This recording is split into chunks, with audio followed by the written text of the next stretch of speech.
You know that feeling when you're staring at your smartphone and the battery icon flips to that angry, pulsating 1% red sliver? Oh, yeah. Pure panic. Right. It is just pure panic. You immediately start shutting down background apps. You dim the screen until you can barely even read it, and you are desperately looking around the room for a wall outlet. You essentially go into full-blown survival mode. Well, the device forces a complete reprioritization of resources. Hmm. Like, it shuts off everything it deems non-essential just to keep the core operating systems from going completely dark. Right. So what if I told you that you might be walking around in that exact same state of low power mode, but not your phone, your actual biology? Which is a pretty terrifying thought, honestly. It really is. So today's deep dive is all about pulling you out of that red zone. We are looking at a massive stack of research on evidence-based holistic longevity. And our mission today isn't to just hand you some generic, eat your veggies and go for a jog kind of advice. No, absolutely not. We are digging into the highest return on investment, completely science-backed shortcuts to help you become incredibly well-informed about your own physical and mental machinery. Oh. We really want you to understand exactly what is happening under the hood. Exactly. We want you walking away with a real, usable toolkit. And to do that, we are framing this entire discussion around one core theme, which is energy and resource allocation. Because every single concept we cover today Right. maps directly back to how your body and your brain spend, save, or leak energy. Yeah. Okay, let's unpack this. And I think we need to start with the ultimate energy guzzler in your body, which is your brain. Oh, it's a massive consumer. I mean, the brain makes up a tiny fraction of our physical body weight, Yeah. right? But it constantly demands roughly 20% of our body's entire energy supply. 20%, just for that one organ. Yeah. And when that supply is threatened by metabolic stress or even just like a bad night of sleep, things break down very quickly.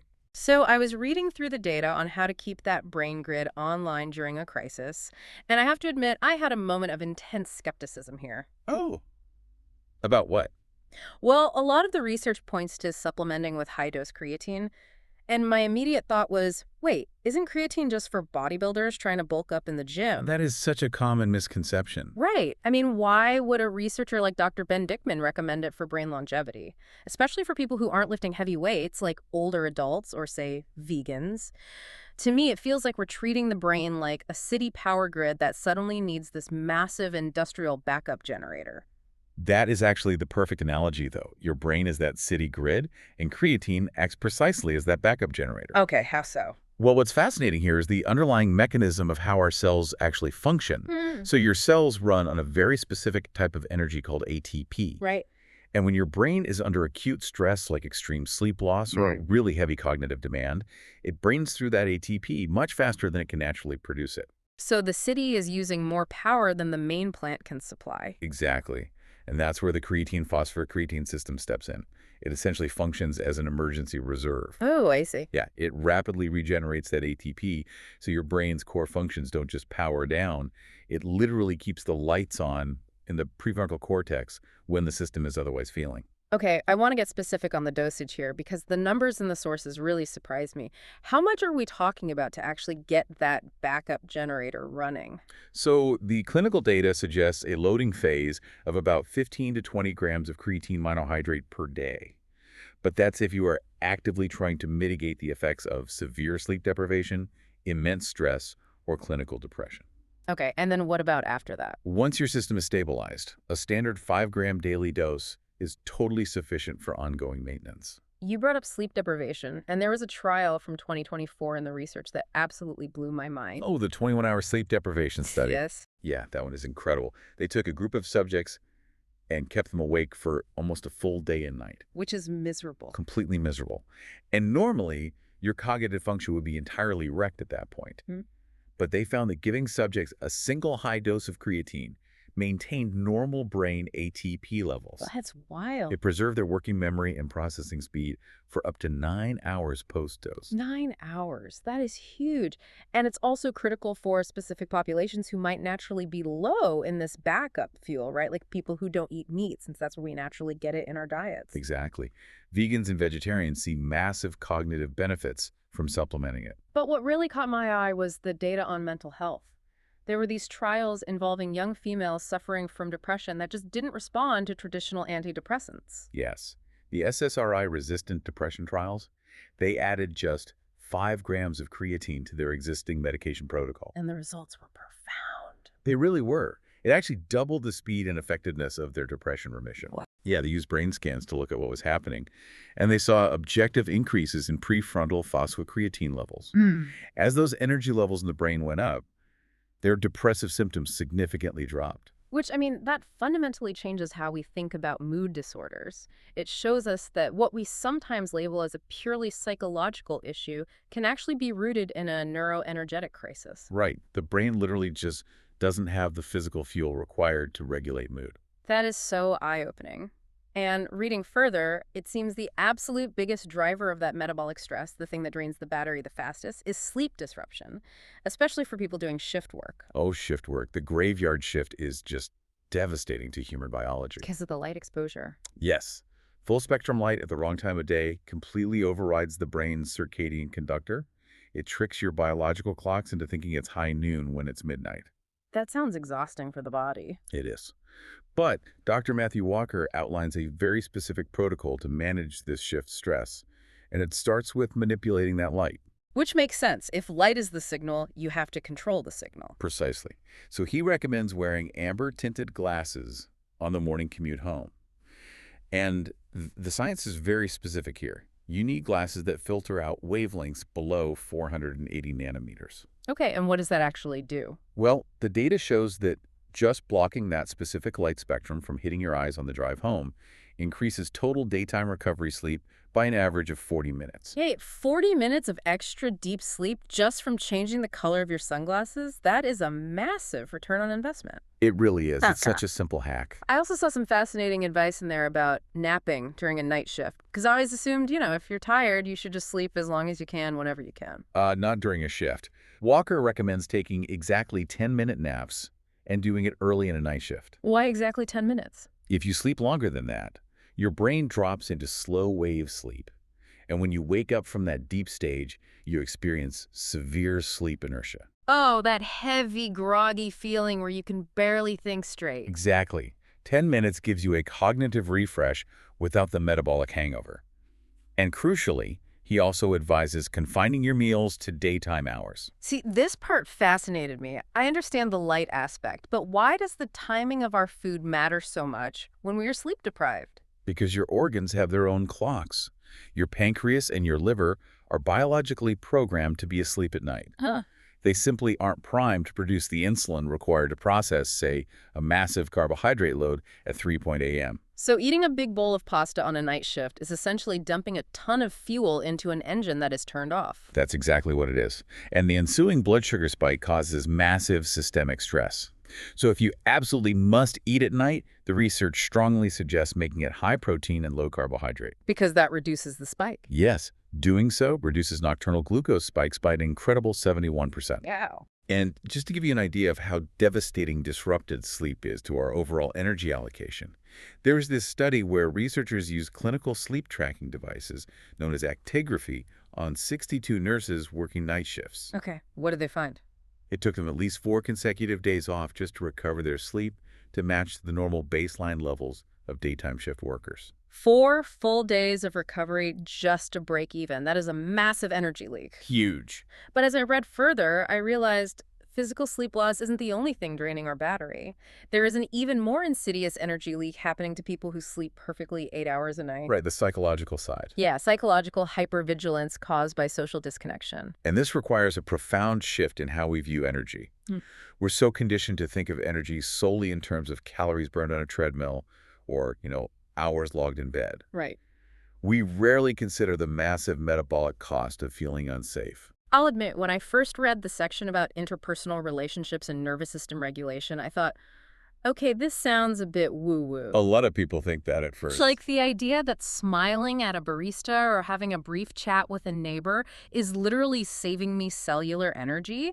How does a micro-interaction stop my brain from draining power? It traces all the way back to our evolutionary wiring.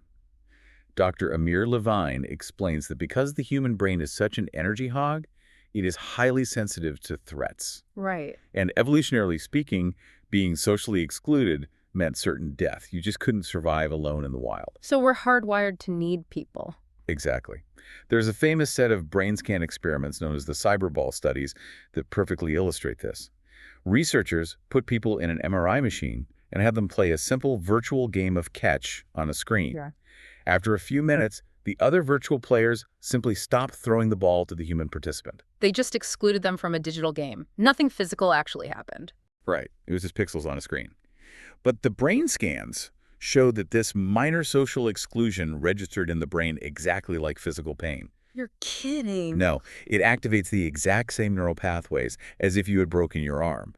And the most shocking part, it doesn't even matter who is doing the excluding. What do you mean? That pain pathway lights up even if you are being excluded by a despised group like the KKK, or even if the researchers are literally paying you money to be excluded. Wait, really? So even if you are being paid, your brain still registers it as physical pain? Yes. That means this isn't a conscious, logical reaction at all. That is deeply embedded automatic wiring. It is. When you feel socially excluded, your brain goes into hypervigilance. It is constantly scanning the environment for threats, which burns an immense amount of background energy. You are stuck in that 1% battery survival mode. Exactly. But on the flip side, hyperconnectedness signals safety. It allows the brain to power down those threat detection systems and divert that energy toward healing, digestion, and cognitive exploration. Which brings us to a really helpful concept in the research for evaluating our relationships. They use the acronym CARRP. Right. It stands for consistent, available, responsive, reliable, and predictable. That's the baseline we need in our close relationships to actually feel safe. Yes. But it's not just about our spouses or our best friends. The research also focuses heavily on simmies. Right. Seemingly insignificant minor interactions. Those are the little moments. Chatting with a barista, smiling at a stranger on the street, making small talk in an elevator. They act as constant low-level safety signals to our nervous system. There was a beautiful case study about a grieving widow who relocated to a new town where she knew absolutely no one. I remember that one. Yeah, the locals just started routinely waving at her from their porches and eventually invited her to lunch. And the clinical observation was that these seemingly insignificant minor interactions were the primary force that regulated her nervous system. Wow. They gave her brain the neurological safety required to actually process her deep grief, rather than just surviving in a state of panic. It's incredible.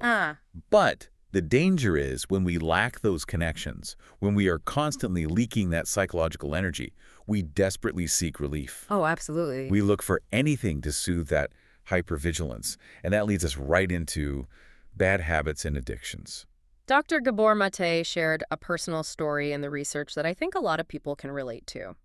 He ended up deleting Instagram from his phone. Right. He realized, by examining his own behavior with compassionate curiosity, that his endless scrolling wasn't just a bad habit. It was a desperate, addictive attempt to soothe a deeply stressed nervous system. Addictions and scattered focus are very often rooted in stress that physically affects how brain circuitry develops. Right. The data on this is striking. Research indicates that 40% of male alcoholics meet the criteria for ADHD. 40%? Yeah, they're using the addiction to artificially raise dopamine to soothe a hyperactive, understimulated brain. So how do we stop the leak without just, shaming ourselves for having bad habits? Right. Because shame just burns more energy. Dr. Jeffrey Schwartz developed a brilliant 5-step reframe for exactly this. So when you feel the urge to binge eat or doom scroll, you don't beat yourself up.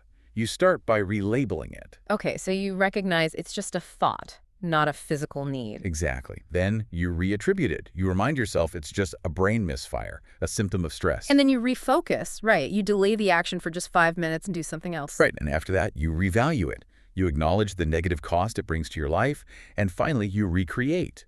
You actively envision making a new choice. What I love about that is the biology behind it. By applying what they call bare attention to your impulses, you are creating neurobiological separation. Yes. You are physically shifting the blood flow and electrical activity away from the reactive, fearful amygdala and engaging the logical, rational prefrontal cortex. Yeah. You are taking back control of the steering wheel. Okay, so we've secured the brain's energy. We've stocked the backup generators with creatine, managed our light exposure to fix our sleep, and plugged the psychological leaks by finding connection and reframing our stress. Yeah. Now, the physical body needs a mechanism to manage all this fuel circulating in the bloodstream.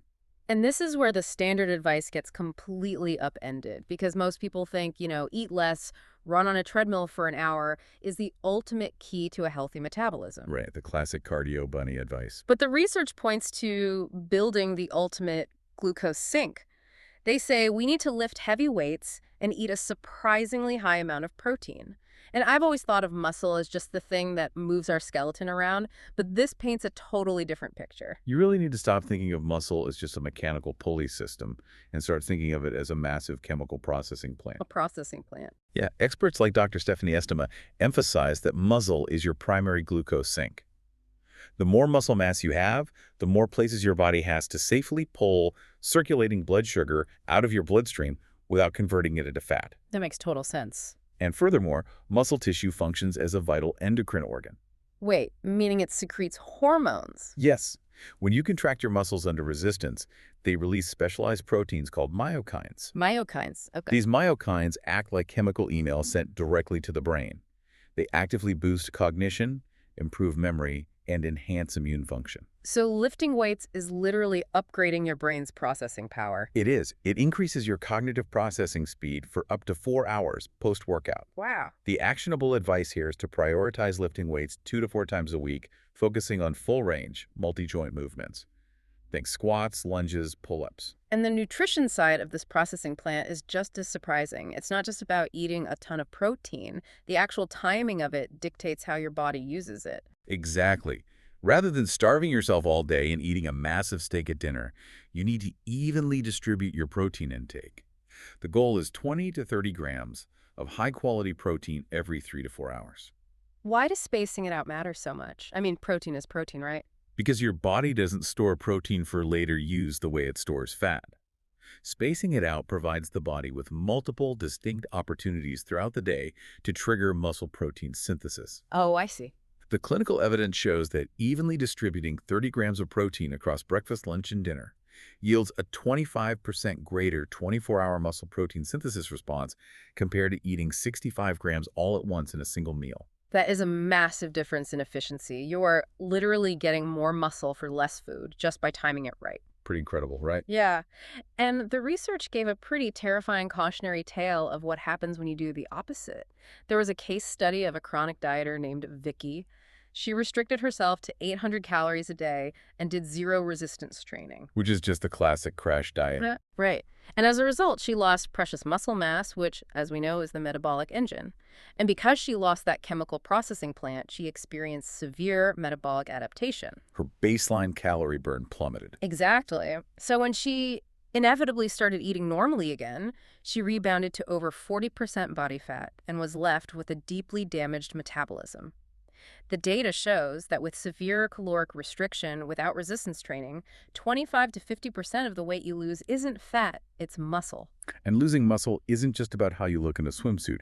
It is a full-blown longevity crisis. How so? Preserving that muscle prevents sarcopenia, which is the age-related loss of muscle mass that leads to frailty. It protects against osteoporosis by putting load on the bones, and it stops that late-life metabolic slowdown that so many people falsely assume is just an inevitable part of getting older. Wow. So let's say you do all of this. You sleep perfectly, you socialize with your barista, you lift heavy weights, and you space out your protein. I was reading the environmental section of the research, and there's a terrifying reality here. Oh, the invisible saboteurs. Yes. You could still have your metabolic engine completely hijacked by invisible saboteurs. Things inside your own home, or even a sudden shift in your own endocrine system. Environmental toxins are a massive, often ignored piece of the longevity puzzle. Specifically, hidden indoor mold. Mold? Yes. Researchers like Dave Asprey and Dr. Daniel Annan have documented how mold mycotoxins function. These are tiny, fat-soluble molecules. Okay. Because they are fat-soluble, they easily cross cell membranes, they bypass the normal immune system, and they act as direct mitochondrial poisons. They poison the actual power plants inside our cells. That is terrifying. Exactly. And they are potent endocrine disruptors. One specific mold toxin, called zearalenone, artificially mimics human estrogen. Really? Yes. But it is 10,000 times stronger than the estrogen your body naturally produces. Wait, 10,000 times? What does that actually do to the body? It causes your body to rapidly store fat. Yeah. Completely, regardless of your caloric intake. That is incredibly unfair. You're gaining weight, and it has nothing to do with what you are eating or how much you are exercising. Nope. And it gets worse. Toxic mold exposure can drop an individual's IQ by 15 points. 15 points. It disables the body's natural detox pathways, which leads to a secondary accumulation of heavy metals like mercury and lead. Dave Asprey's personal story is highly illustrative of this danger, actually. He experienced severe brain fog, rapid obesity, and arthritis. And he eventually got a functional brain scan that revealed literally zero metabolic activity in his prefrontal cortex. Which is the executive functioning center of the brain. Right. It was a state of severe reversible brain damage caused entirely by mold toxins. It took him 10 years of intense detox and home remediation to fix it. So the actionable advice to prevent this is to keep your home humidity tightly regulated between 45 and 50% to prevent growth. Okay, good to know. And if you have mysterious weight gain, brain fog, or random bruising, you need to test your environment. And post-remediation, you can use environmental probiotics like a spray called Homebiotic to outcompete any returning mold spores. Wow. Now, fake environmental hormones from mold cause absolute chaos by turning signals on. But the sudden disappearance of your body's natural protective hormones causes equal devastation by turning crucial signals off. Which brings up the research on optimizing estrogen, specifically during perimenopause and menopause. I'll admit, I always thought of estrogen strictly as a reproductive hormone. Well, most people do. But estrogen receptors are heavily located all over the body and the brain, the heart, the gut, and the musculoskeletal system. Oh, wow. Estrogen drives insulin sensitivity, it stimulates collagen repair for your tendons, and it modulates crucial neurotransmitters like serotonin and dopamine. So when it drops, the whole system feels it. I was trying to understand the mechanism behind the weight gain associated with menopause. The research mentions something called AMPK. What exactly is that doing? AMPK is essentially an enzyme that tells your cells to burn fat for energy instead of storing it. It's the master metabolic switch. Okay. Declining estradiol directly decreases AMPK activity. When that enzyme shuts down, it physically shifts where your body stores fat, moving it away from the hips and thighs and straight into dangerous, inflammatory, visceral belly fat. And this is why experts advocate so strongly for hormone replacement therapy for women experiencing severe symptoms. Absolutely. Utilizing bioidentical transdermal estradiol and micronized progesterone limits this dangerous fat shift. Right. It regulates appetite by interacting with leptin, and it protects against bone loss. Dr. Tynan Moore shared a wild experience regarding this in the sources. She suffered from extreme stress that completely tanked her natural hormones. Oh, her story's intense. Right. She experienced severe tissue deflation, literally ripping tendons and paralyzing brain fog. And then she applied a single bioidentical estrogen patch and woke up the next day feeling completely regulated and calm overnight. It just proves how foundational these hormones are to our energy allocation. Okay. We've zoomed way in today. We've talked about microscopic mycotoxins, cellular ATP, neurotransmitters, and hormones. But to conclude, the research suggests that the final piece of holistic longevity requires us to literally, physically zoom out.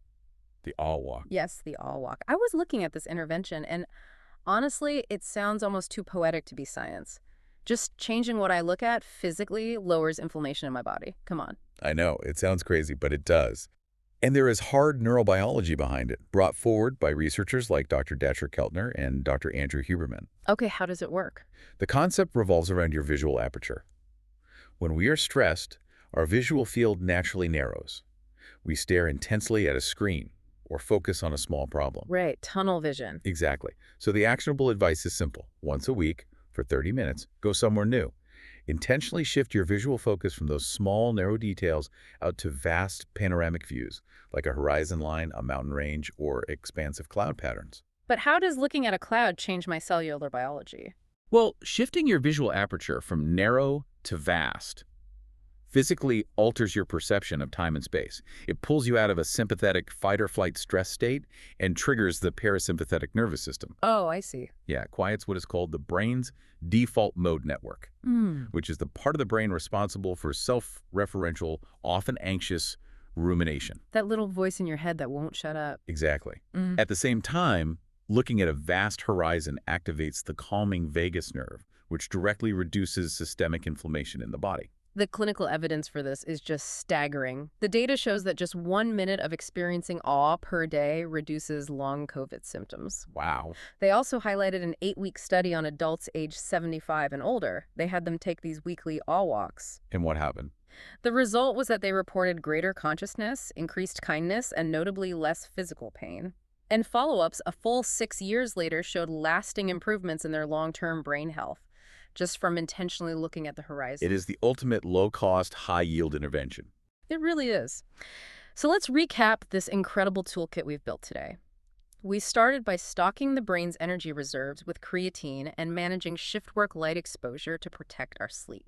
Right. We plugged our psychological energy leaks through deep social connection and reframing our stress responses so we aren't burning battery on hypervigilance.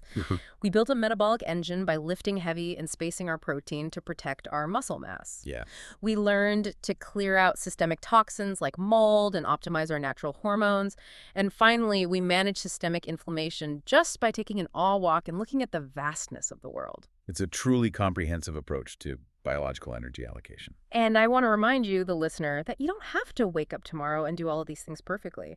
Picking just one, whether it's supplementing with creatine, prioritizing protein, or just intentionally smiling at a barista, literally changes your cellular biology. I think there's a profound final thought to leave you with, too. One that really builds on everything this research has shown us. Well, look at how the modern world is constructed. We spend our days staring at small screens 12 inches from our faces.